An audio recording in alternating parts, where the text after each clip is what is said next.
Hi everyone, and welcome to this presentation for Tilt Up with Tekla Structures. This is Jared Beeman with Trimble, and I'm an application specialist for our concrete segment. This is going to be a quick look at Tilt Up for Tekla.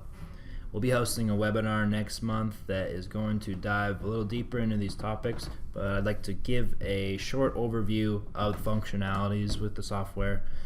We'll go over wall layout and the model, and then we'll also show how we can quickly produce our fabrication drawings and automatically number and detail those drawings for our wall panels.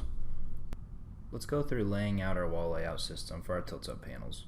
I'll grab the wall layout tool in the component catalog, and then I'll just click the locations of my exterior limits of my wall. Then I'll just middle click and I'll add all of those in. If we zoom into my wall, you can see that I have more than one layer specified. So if I clicked within this component, I've got an outside layer, an insulated layer, and an inner concrete panel. If I click on this component, we'll have a couple options that we can do. We can add in multiple layers, or we can have a single layer if it's just a precast or cast in place panel. I'll load up my standard setting and I'll select everything out in my model for the wall layouts. And then once I hit modify, now I just have one single precast wall panel. Next, let's touch on how we can break our wall panel into smaller sections instead of having one long wall. What this will do is break it up into individual wall panels, and we can even specify a connection between those wall panels. So I'll click on my component and make sure that's selected, and then I can click on the modify seams within the contextual toolbar. We can either select an offset or a space in between our wall panels and even define a connection here. I'll exit out of that dialog and just leave it alone for now. So once I click at these locations, I'm just selecting my grids here and it's breaking those individual wall panels up. So now if I click within my component, I can see now I just have individual wall panels, but this wall layout stays as one. So if I needed to change these all to be a certain thickness or add in an extra layer, I can do that for them all at once. With these seams, if I go back into my wall layout and then click on the modify seams, we can move these around just like this, or if I hold on control and drag, I can add in a new seam there. So now if I click in within this wall again, now you can see I have an extra panel added in there. Let's take a look at the wall layout elementation tool, how we can more quickly break up our wall panels into sizes, either based on length or a maximum weight or some crane specifications that we're working with for the job. For this one, I'm going to specify it by length, so all I need to do is just click on my wall layout and then create two selected walls. You can see that 3 new seams were created in that one wall layout. Let's take a look at some other direct modification capabilities we have with the wall layout. If I click on my wall layout and go to the mini toolbar, there's a couple options we can have for adding openings in. We can add it in with 2 points. I've specified my sill height to be 0 and the height of my opening to be 8 feet. So I'll just snap to the geometry of my PDF, and that is placed just like that. And if you need to make adjustments afterwards, you can just drag and drop just like that. We can even add in a square or a polygon opening. Again, click on that. Go to my mini toolbar, and then there's a little triangle polygon opening command there, and then I'll just snap to the corner points in my PDF, and it will help me place this easier than free sketching it. And then up here I can add in a rectangular opening if I'd like to. Just click 2 points and then it adds it in like that. And if we need to copy or move any of these around, I can just highlight that opening and then drag and drop it if I need to. I'll undo that. And then if we need to copy these, I can click on that while I hold control and then just drag and drop it. Let's check out how we can manipulate the boundaries of our wall layout. A lot of times the panels aren't going to be square or rectangular, so we can use direct modification to make those changes. If I click on my wall layout, the blue lines along the boundary can be directly modified, so I could pull it up or I could push it down if I need to. And in between these lines there's these smaller nodes that if we push or pull on it or move it to a different location, it'll add in a brand new node. So now I could drag this individual node up to be up here, so now I have a ridge with my wall panel. For this application, I am going to make that ledge like I did previously with a cut, so I'll just move that node there. go over to my elevation view, and now I can start snapping to my PDF with these nodes in direct modification.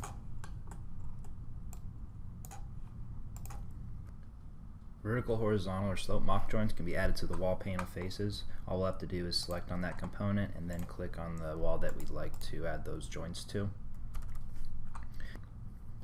Embeds can easily be added to these wall panels. If we go to the precast detailing section in the component catalog and pull down the embeds, we can see the several embeds here that we have available out of the box. If we just click on this EP1, for example, I'll rotate to the back side of this panel. You see it has some dimensions initially to guide me where I want to place this, so I'll click my first point and my second point. Now if we look through this wall, we can see how it's been placed. Now what we want to do is add this as a subassembly to this wall, so it'll be included in our takeoff reports and our drawings. So to do this, I'll click on that assembly, I'll go to the assembly section and then add as a subassembly to this cast unit. So if I redraw my view and now I click on this wall panel, you'll see that that's highlighted with this cast unit. So if I inquire in on this, a report will come up and we can see that this assembly here in this section has been included within that cast unit. If you're detailing the wall panels for reinforcement, let's take a look at some components we have to offer for this.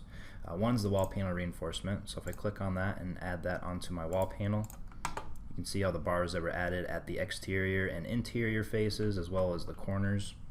Now I can click on my mesh bars component and I'll select my wall again, and now that'll add in a layer of mesh onto my wall panel. So now if I click in on my wall panel, if I drag this door to be a different height, if I stretch that out by 4 feet, those components are going to adjust. So you can see those diagonals move to the new location, and then those straight bars in that mesh tool were shortened. Let's check out a few tools that could be used in the construction process of this tilt panel that would be used for stability or lifting the wall panel into place. One of those is the lifting anchor. So if I click on this and then select on my wall panel, I'll have 2 anchors that are thrown onto the left and right side of my wall panel.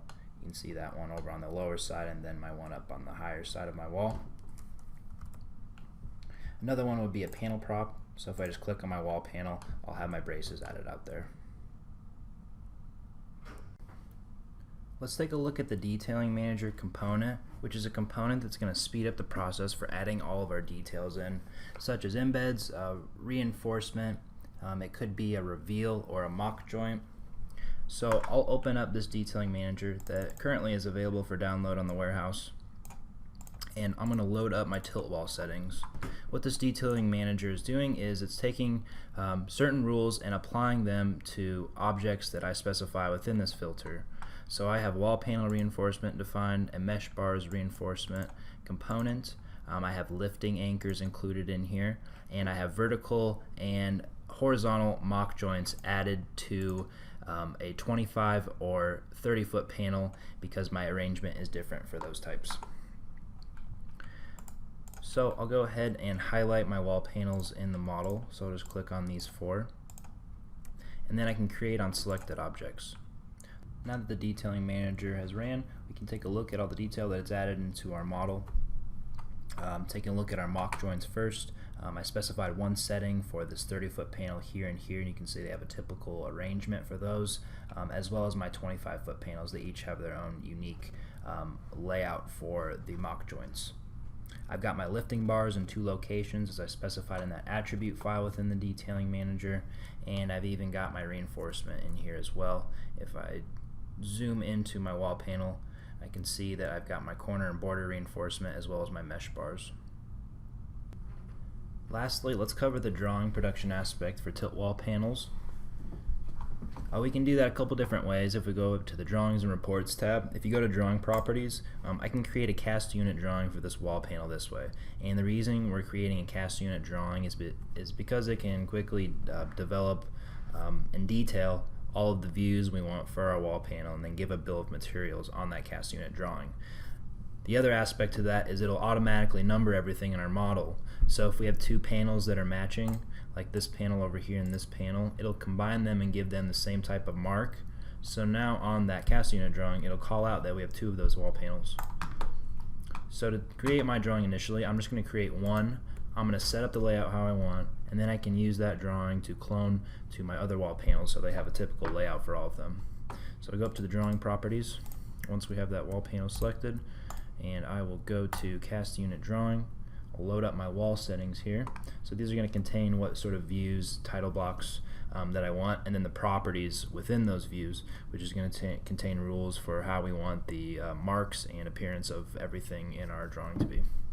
So we can apply those settings, press OK, and I'll click on my wall panel, and then I'll create drawings as a cast unit drawing. If you haven't numbered your model initially, this is where it will go through and number all of your wall panels. I'm checking to see if they are the same. So I'll just go ahead and open up this drawing here and see what we have. So I have 3 views on my drawing. I have a rebar view here, so it's calling out all my rebar with the marks. Then I have a form view as well as an isometric view. So what I'll do for my drawing initially, I'm just going to move these views around so I have what I want my typical layout to be for my other drawings. And then I'll drag my isometric view up in this bottom left corner. Now I can press space B, and that'll give me an appearance of what it would look like printed out. So we've got our form view, ISO view, rebar view. We have a bar bending schedule at the top for bars that are not straight, and then over on the right side we have a bill of materials that's going to include our embeds, like our EP9s here. You can see we have 2, and then I have my bar schedule there.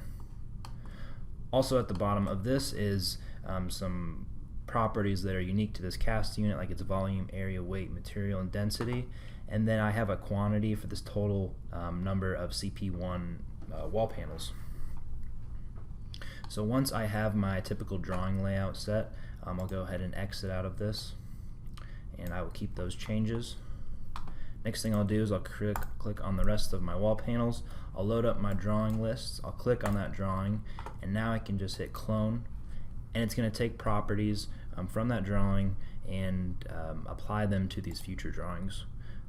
I'll just change a couple settings here, like I want it to create new dimensions on my other drawings. I don't want them to clone them, as well as other marks. I want those to be fresh as well. So I'll just do clone selected. Once that occurs, you can see that 2 drawings were added in here and they both say cloned. So I could double click on this, open it up, and you can see how it has my typical layout that I set up in my other drawing. So I have my form view in this bottom right, I have my isometric view, and then my rebar view on the top left.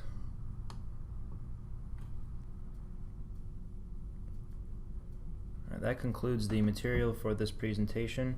I hope you enjoyed it and got some new information out of it, or techniques that you can apply to not only a tilt job, but anything that's going to involve detailing concrete and producing cast unit drawings.